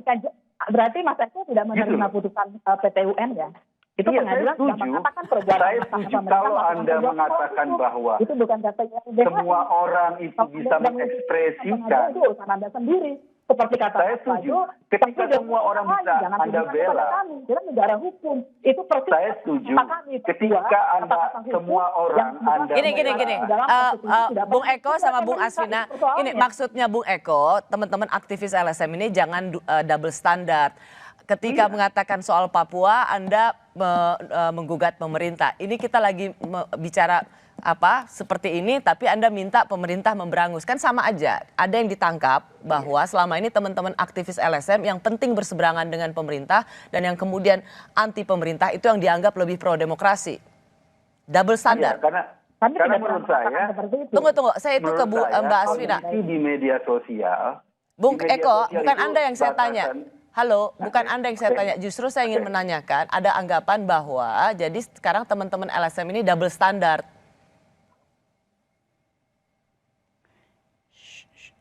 Ya dengar, Mbak Asvina. Iya, oke. Ini buat saya. Iya. Iya, jadi begini. Kalau mengacu pada putusan pengadilan, pertama yang harus kita ketahui sebenarnya siapa sih yang membuat kerusuhan gitu. Mana sebab dan mana akibatnya, itu persoalannya. Mereka kan melakukan aksi demonstrasi damai untuk meminta tidak ada lagi sikap rasisme kepada masyarakat Papua. Itu persoalannya, dan kemudian aksi massanya dihajar, banyak orang ditangkap dan luka-luka. Dan soal shutdown internet itu sangat berbahaya karena orang-orang jadi tidak bisa berkomunikasi, tidak tahu justru ketika masa keadaan kerusuhan. Langsung to the point aja Mbak Asvina. Ada anggapan juga teman-teman aktivis sekarang ini double standard gitu.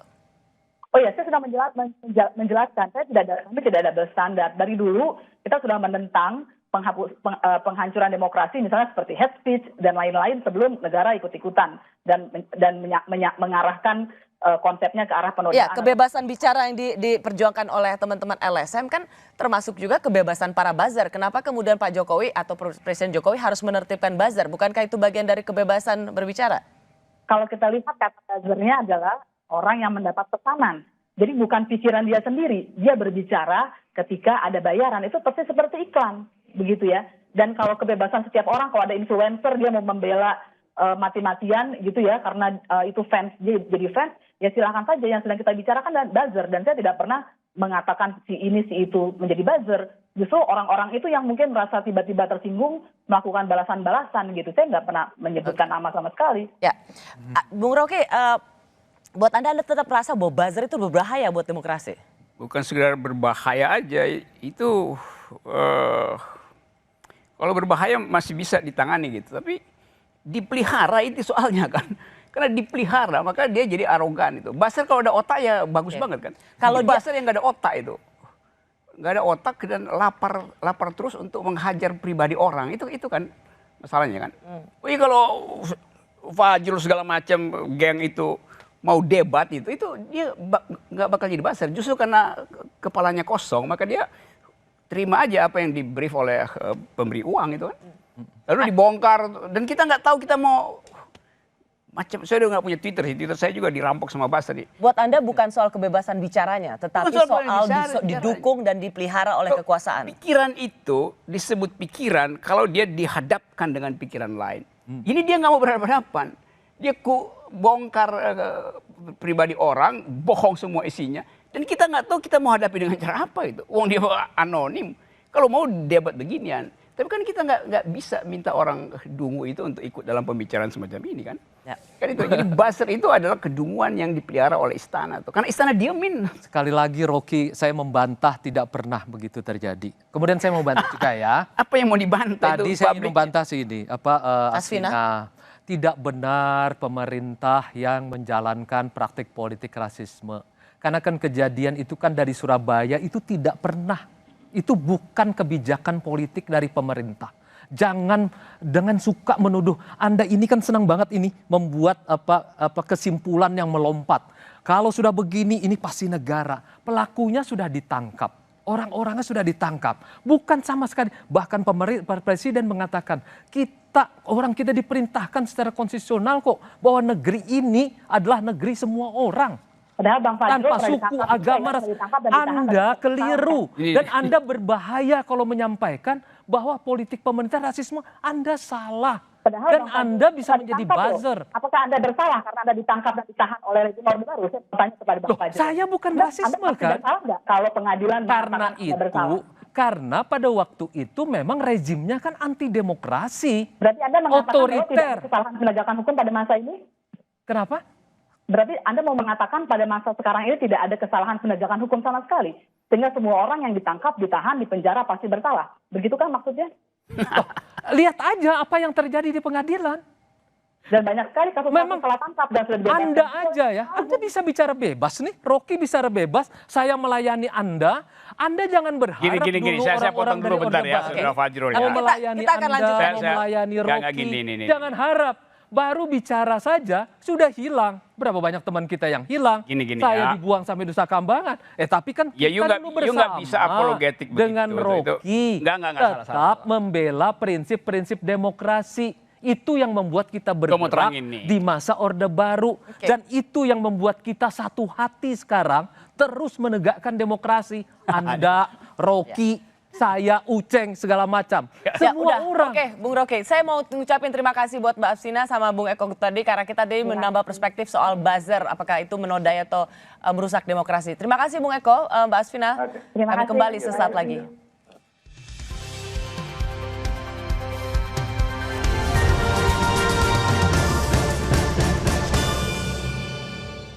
Tukar rupiah kemarin ditutup menjadi yang paling kuat di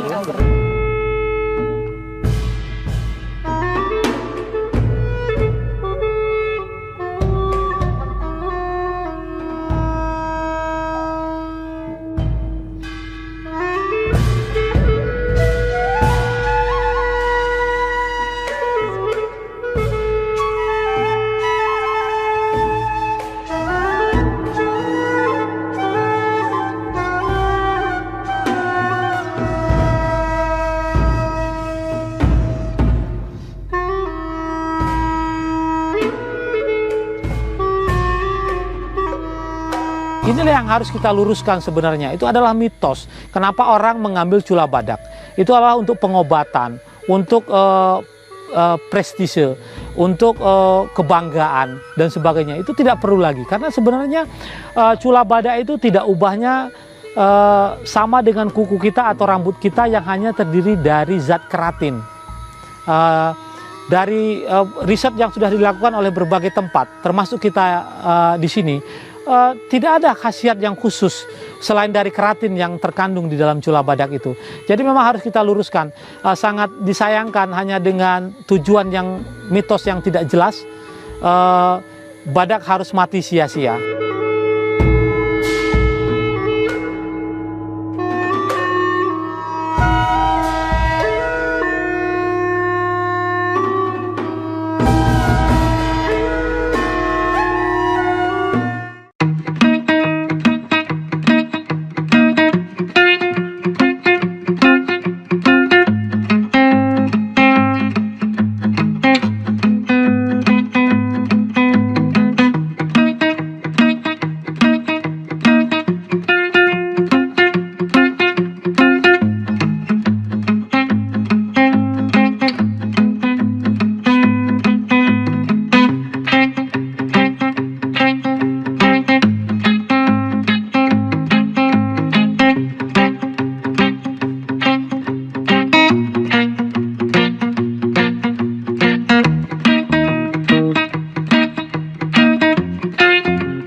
Sahabat Kompas TV, sekarang saya berada di Stadion Utama Gelora Bung Karno. Saya sudah berada di bagian akhir episode malam hari ini. Dalam setiap percakapan publik, dalam diskusi warga negara, selalu yang kita saksikan secara nyata, perdebatan itu selalu dipertajam oleh perkubuan atas nama fanatisme. Menurut Anda apa yang terjadi? Mengapa kita bisa sampai pada situasi seperti ini? Tentu kita pernah punya pengalaman pada Pilkada DKI Jakarta, pada Pilpres.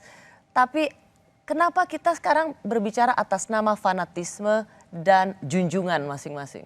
Rosi, masa depan demokrasi akan sangat cerah kalau kita mati-matian percaya bahwa nilai-nilai yang harus kita pertahankan itu berdasarkan basis yang selama ini sudah dibangun oleh para bapak bangsa kita itu. Contohnya lah, kalau kita berdasarkan 5 prinsip dasar Pancasila itu saja, yang Bung Karno misalnya berpidato di Kongres Amerika pada tahun 57 itu dalam bahasa yang paling sederhana. Beliau mengatakan kita percaya kepada Tuhan, beliau mengatakan humanisme ada, nasionalisme atau kebangsaan ada, demokrasi ada, keadilan sosial ada. Dan tugas negara ini kan sebenarnya mengadministrasikan ini semua sehingga bisa menjadi kenyataan.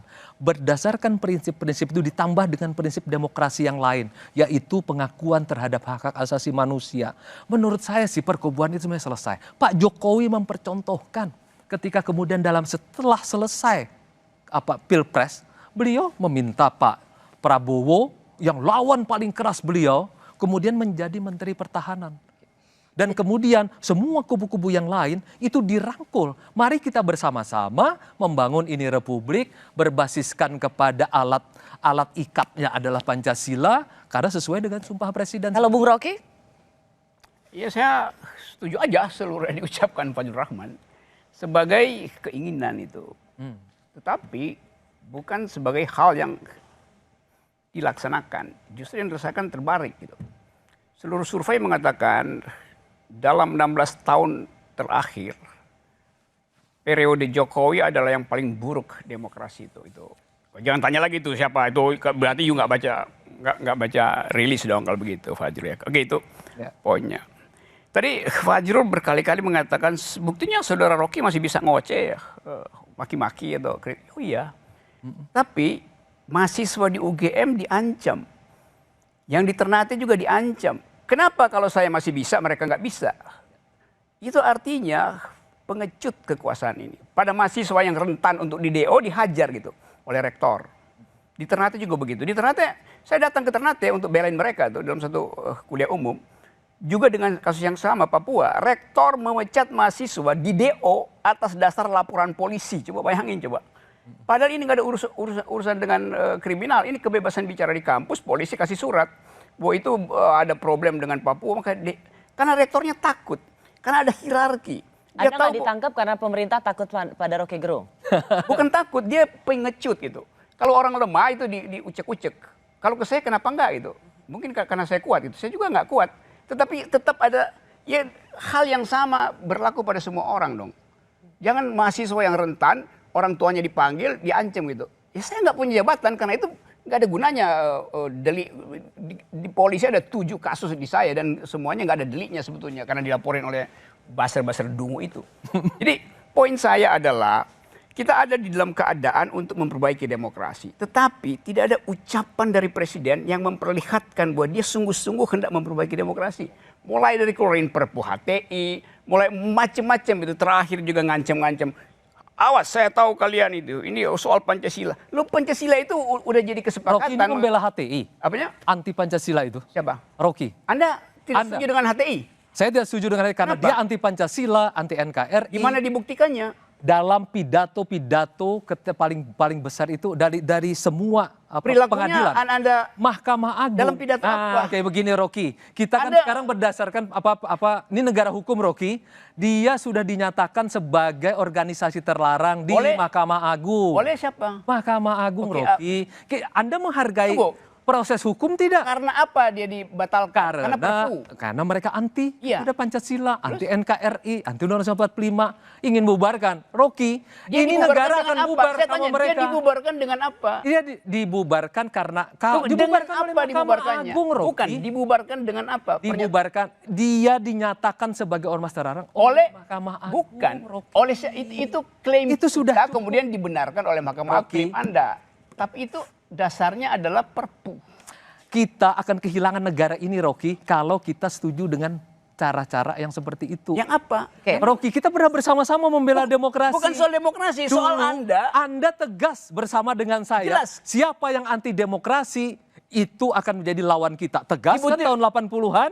Dan DNA itu masih ada di kepala kita sampai hari ini. Kenapa sekarang ada apabila terjadi hal-hal yang terkait yang Anda sebutkan tadi ya, contoh-contoh, mari kita perbaiki nih Rocky bersama-sama. Saya terangkan pelan-pelan. Saya tetap menghargai itu nggak perlu lagi karena soal HTI dan Perpu Ormas itu sudah itu satu paket pelarangan pikiran orang. Tidak, Rocky. Orang berpikir HTI mau bikin negara Islam ada peraturan perundang-undangan yang dilanggar. Saya mau gini, Anda berdua ini sebelum saya mau tutup ya, Anda berdua ini kan sama-sama aktivis demokrasi, sama-sama sahabat, berdiskusi panjang lebar dengan bosnya atau gurunya para aktivis. Saya mau terangkan satu.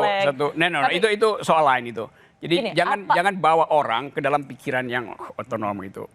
Nah, saya mau terusin tadi karena dipotong oleh Fajrul Rahman. Sekarang ada kekhawatiran misalnya, Pak Jokowi 2024 tidak akan terpilih lagi, karena itu nggak ada beban. Ya karena memang sudah 2 periode. Oke, saya ngerti itu. Ya. Tapi masalahnya, Anda bayangkan, tentu Pak Jokowi ingin penggantinya itu bisa mengamankan dia setelah dia lengser. Apa yang salah dengan itu?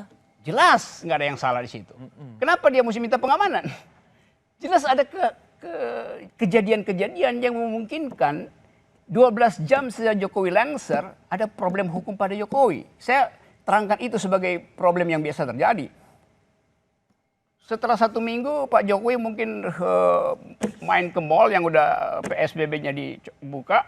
Lalu orang bilang COVID lewat, atau Pinocchio lewat. Karena ada memori di dalam politik kita bahwa proses demokrasinya terhalang oleh Pak Jokowi. Kan kita nggak ingin itu terjadi kan.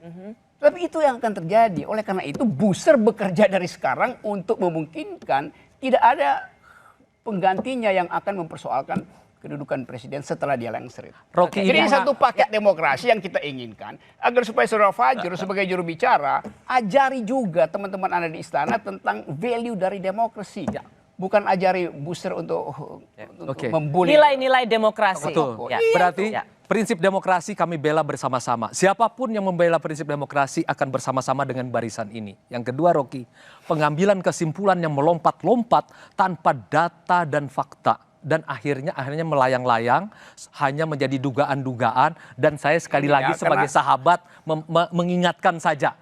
Tetap kritis, Rocky, tetap kritis. Tetapi jangan membuat pernyataan-pernyataan yang membuat Anda nanti dikategorikan fitnah, pencemaran nama baik. Dari tadi, dari A sampai Z, dari menit pertama sampai ke belakang, yang saya terangkan itu semuanya ada di media massa. Itu berarti keterangan saya tadi bukan untuk menghalangi Saya Anda sebagai bicara, sahabat tapi Rocky. menghalangi Anda untuk tidak. Nggak usah diingetin. Sahabat dalam Gini, demokrasi. Nggak ada soal sahabat di dalam perdebatan. Enggak, di dalam prinsip ini kita sahabat. Ya, Anda- Kita bersama-sama memperbaiki demokrasi, tetapi saya cuma mengingatkan, hati-hati Rocky, karena kita gampang sekali tergelincir menjadi sama seperti fitnah sama dan seperti cemaran kata nama baik Presiden. dan Anda terangkan itu pada Presiden itu. Hati-hati Pak Jokowi, kalau Anda nggak paham demokrasi, Anda bisa tergelincir. beliau oleh- menyampaikan kepada saya agar saya menyampaikan kepada Rocky dan kepada publik bahwa Presiden Joko Widodo adalah champion demokrasi di Indonesia. Dan kita berharap masa depan demokrasi di Indonesia akan terus baik dan akan baik, lebih baik lagi. Dan itu barusan dibatalkan oleh survei bahwa selama periode Jokowi, demokrasi memburuk. Itu dibatalkan oleh survei. Baik, terima kasih ya Bung Fajrul Rahman, juru bicara Presiden Jokowi, Bung Rocky Gerung. Saya malam hari ini rasanya kurang. Pasti kalau bisa sampai subuh Pagi. Anda berdua seperti juga diskusi-diskusi para aktivis sampai pagi. Tapi saya percaya Anda berdua masih bisa seperti perjuangan politik adalah perjuangan nilai. Bung Hatta dalam bukunya berjudul Demokrasi Kita, ia menulis demokrasi bisa tertindas sementara karena kesalahannya. Tetapi setelah ia mengalami cobaan yang pahit, ia akan muncul lagi dengan keinsyafan. Keinsyafan atau kesadaran ini hanya bisa ada ketika kita punya ikhtiar untuk saling mengingatkan dan juga mau mendengar. Saya Rosyana Silalahi, tetaplah di Kompas TV, independen, terpercaya.